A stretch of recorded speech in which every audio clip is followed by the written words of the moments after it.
Director mar weche somo e alwora ma Nyanza Nelson Sifuna ochiwo siem ne jotend skul makawo omenda kuom jonyuol mondo eka girwak jopuonjre madonjo e skunde mag junior secondary. Sifuna osingo ni migawo mar somo biro kawo okang' mager ne jopuonj moyud gi ketho. Juma miyowa lipodno. Chieng' mar ang'wen nyaka ne chenrono mar somo ma junior secondary school koro chakre.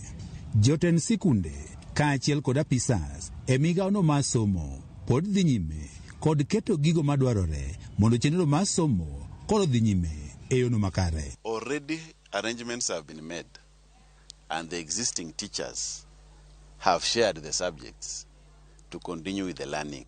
Apisano mochune chenrogo mag somo e gwego mag Nyanza Nelson Sifuna kaachiel kod apisas mamoko e migawo mar somo ne olimo skunde mopogore opogore ma oting'o mago mag piny owacho kaachiel kod mago mag ji giwegi mar ng'iyo kaka chenroni mar somo koro dhi nyime. There is huge progress that has been witnessed. Here in Migori,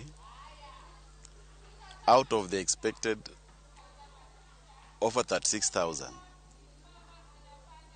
already 80% have reported. Sifuna mane olimo skudo ma Kenya Relief, Asar Johnson, Goldfield, kaachiel kod Taranganya Boarding ne ochiwo siem ne otend sikundego mabende koro kwa jonyuol omenda masomo. We don't charge anything called admission fee. It is free. And if there is anyone who has been charged any amount for admission, kindly I'll wish to get the name and we take action. Ne owach ni kata mana lep sikul, jonyuol nyiewo kama gino wuon ema koro gidwaro kaka migawo mar somo nosegolo chik.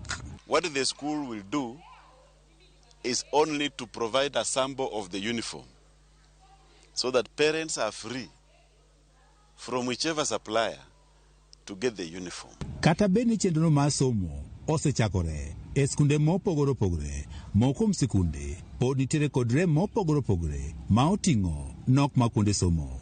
Sikundego mag ji giwegi bende komachielo dwaro mondo koro piny owacho koro jolgi. Wan bende wayude thuolo mar yudo gigo manyalo miyo nyithindo gi somo maonge ng'ukni moro amora. Gik machalo kaka buge, kata ka ber ahinya to kata nengo gi obede yo moro ma jonyuol nyalo timore nadi nyalo ng'iewo. We have negotiated at the production cost. So the cost is at the bare minimum. So they are also advantaged because it is subsidized cost for all of them. So far wamor, lakini chandruok mwaneno ka nitiere gi sani en wach mar jo junior secondary school bedo gi paro moro ni gin malo moloyo jo klas 8. Barote muwuoyo kodgi mondo mi ging'e ni en system mokelo wach machalo kamano, but so far they are all students and what they attend to them. Kata bed ni piny owacho ka okalo kuom migawo mar somo osegolo chik ne jonyuol ma nyithindgi somo e skundego mag piny owacho ok onego chul omenda mar somo. Mokom jonyuol to pod ywak ni mokom jotend sikul koro pod chunogi ni nyaka gichul omenda mar somo. Juma, Ramogi TV.